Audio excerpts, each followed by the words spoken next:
காஞ்சிபுரத்தில் மாவட்ட மாணவரணி செயலாளர் வழக்கறிஞர் திலக்குமார் தலைமையில் மொழிப்போர் தியாகிகளுக்கான வீரவணக்க சிறப்பு பொதுக்கூட்டம் நடைபெற்றது. காஞ்சிபுரம் மாவட்ட கழகம் மாவட்ட மாணவரணி சார்பில் காஞ்சிபுரம் காவலாங்கேட் அருகே மாவட்ட மாணவரணி செயலாளர் திலக்குமார் தலைமையில் மாவட்ட கழக செயலாளரும் முன்னாள் அமைச்சருமான வி. சோமசுந்தரம் முன்னிலையில் நடைபெற்ற மொழிப்போர் தியாகிகளுக்கு வீரவணக்க நாள் பொதுக்கூட்டத்தில் கழக அமைப்பு செயலாளரும் முன்னாள் அமைச்சரும் சட்டமன்ற உறுப்பினருமான சேவூர் ராமச்சந்திரன் கலந்து கொண்டு சிறப்புரையாற்றினார். உடன் குன்றத்தூர் ஒன்றிய கழக செயலாளரும் முன்னாள் சட்டமன்ற உறுப்பினருமான மதனந்தபுரம் பழனி, அனைத்துலக எம்ஜிஆர் மன்ற இணை செயலாளர் காஞ்சி பன்னீர்செல்வம், மாநில போக்குவரத்து பிரிவு துணைத் தலைவர் மனோகரன், மாவட்ட அவைத் தலைவர் குன்னவாக்கம் கிருஷ்ணமூர்த்தி, மாவட்ட பொருளாளர் வள்ளிநாயகம், மாவட்ட துணை செயலாளர்கள் போந்தூர் செந்தில் ராஜன், ரேவராஜாயினி, சுந்தரராஜன், மாவட்ட எம்ஜிஆர் மன்ற செயலாளர் ஆர்.டி. சேகர், மாவட்ட அம்மா பேரவை செயலாளர் கே.யு.எஸ். சோமசுந்தரம், மாவட்ட இளைஞர் அணி செயலாளர் சிறுவாக்கம் ஆனந்தன், மாவட்ட கைத்தறி பிரிவு செயலாளர் வில்வபதி, மாவட்ட வர்த்தக பிரிவு செயலாளர் எம்.எம். மதன், மாவட்ட தகவல் தொழில்நுட்ப பிரிவு செயலாளர் கௌதம், ஒன்றிய செயலாளர்கள் தும்பவனம் ஜீவானந்தம், களக்காட்டூர் ராஜி, தங்க பஞ்சாச்சரம், பகுதி கழக செயலாளர்கள் என்.பி. ஸ்டாலின், பாலாஜி, ஜெயராஜ், கோல்ரவி, பொதுக்குழு உறுப்பினர் ஒ.வி. ரமேஷ், மாவட்ட இளைஞரணி இணை செயலாளர்கள் தமிழ் அன்சாரி, பேரவை பொருளாளர் விஸ்வநாதன், மாமன்ற உறுப்பினர்கள் சிந்தன், சண்முகானந்தம், வேலரசு, சாந்தி, சேதுராமன், புனிதா, சம்பத்,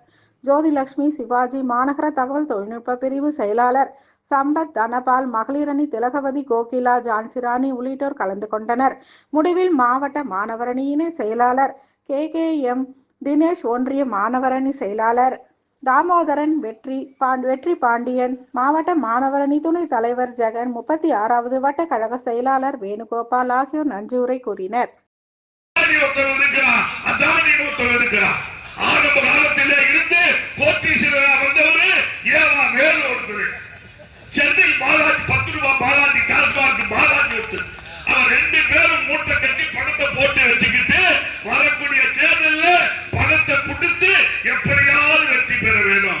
ஒண்ணு நடக்காது ராஜா, ஒண்ணு நடக்காது. இனிமே தமிழ்நாட்டில 26 புரட்சி தமிழ் அந்த எடப்பாடியார் ஆட்சி தான் தமிழ்நாட்டில் நடக்கும். எழுதி வச்சுக்கீங்க.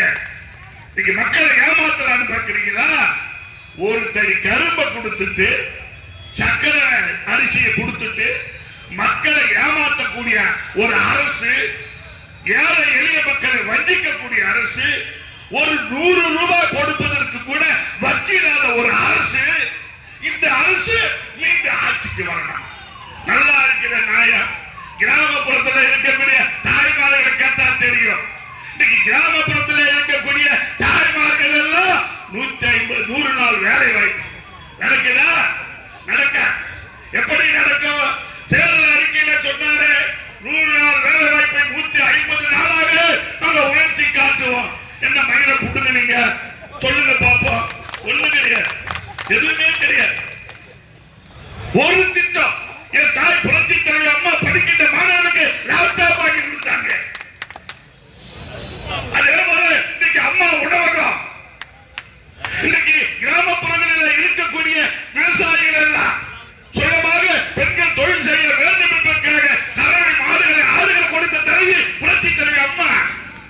வேலைக்கு செல்கிற பெண்களுக்கு மானிய விலையில ஸ்கூட்டி கொடுத்த தலைவி புரட்சி தலைவர் அம்மா, அண்ணன் எடப்பாடியார். இப்படி நாங்க திட்டங்களை செஞ்சிருக்கிறோம். ஆனா அத்தனை திட்டங்களையும் இன்னைக்கு நிறுத்தி வச்சுவிட்டு நீங்க பேசுறாரு முதலமைச்சர் 200 தொகுதி எங்களது லட்சியம். 200 தொகுதி இல்ல ராஜா, 20 தொகுதியை கூட நீங்க டெபாசிட் வாங்க போறது இல்ல. எழுதி வச்சுக்கீங்க. அந்த அளவுக்கு இன்னைக்கு மக்கள் கொந்தளிச்சு போயிருக்கிறாங்க. பாவம், இன்னைக்கு விவசாயிகள் பாதிக்கப்பட்டிருக்கிறாங்க, நெசவாளர்கள் பாதிக்கப்பட்டிருக்கிறாங்க, தொழிலாளர்கள் பாதிக்கப்பட்டிருக்கிறாங்க. ஏன் அந்த திமுகவுக்கு ஆதரவாக இருந்த அரசு ஊழியர்களே இன்னைக்கு எதிர்ப்பாக இருந்து கொண்டிருக்கிறாங்க. ஞாபகம் வச்சுக்கீங்க. இன்னைக்கு கூட ஒரு சங்கம், அரசு ஊழியர் சங்கம் அண்ணன் எடப்பாடியார் இன்னைக்கு சந்திச்சிருக்கிறாங்க. சந்திச்சு சொல்லி இருக்கிறாங்க, நீங்க கவலைப்படாதீங்க, அடுத்த தேர்தலில் திமுக எதிர்கட்சியில நாங்க உட்கார வச்சு காட்டுவோம் சொல்லி இருக்கிறாங்க.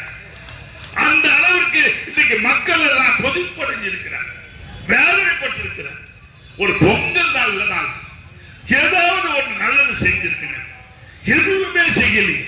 இப்படியாப்பட்ட ஆட்சி தேவைதானான்னு இன்னைக்கு மக்கள் எல்லாம் இன்னைக்கு இருந்து கொண்டிருக்கிறார்.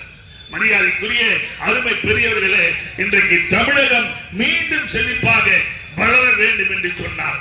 புரட்சி தலைவர் அம்மா கொண்டு வந்த திட்டங்களானாலும் சரி, புரட்சி தலைவர் அண்ணன் எடப்பாடியார் ஆட்சியில கொண்டு வந்த திட்டங்கள் மீண்டும் இந்த மக்களுக்கு கிடைக்க வேண்டும் என்று சொன்னார். 26 மீண்டும் புரட்சி தலைவர் அம்மாவுடைய ஆட்சி எடப்பாடியார் தலைமையிலே அமைய. அந்த பேரறிஞர் அண்ணாவுடைய புத்தகங்களை, பேரறிஞர் அண்ணாவர்கள் எழுதிய நாவல்களை இன்றைக்கு புரட்சி தலைவர் அம்மாவர்கள் அரசுடைமையாக்கி அந்த புத்தகங்கள் எல்லாம் ஒவ்வொரு நூலகத்திலே இருக்க வேண்டும் என கட்டளையிட்டு தமிழை காத்திருக்கக்கூடிய தலைவியாக புரட்சி தலைவர் அம்மா இருக்கிறார். இன்னைக்கு திமுக அப்படியா இல்லையே? நேற்று கூட நீங்க டிவியில பாத்தீங்கன்னா நம்ம முதலமைச்சர் பேசினார். என்ன பேசினாரு தெரியுமா?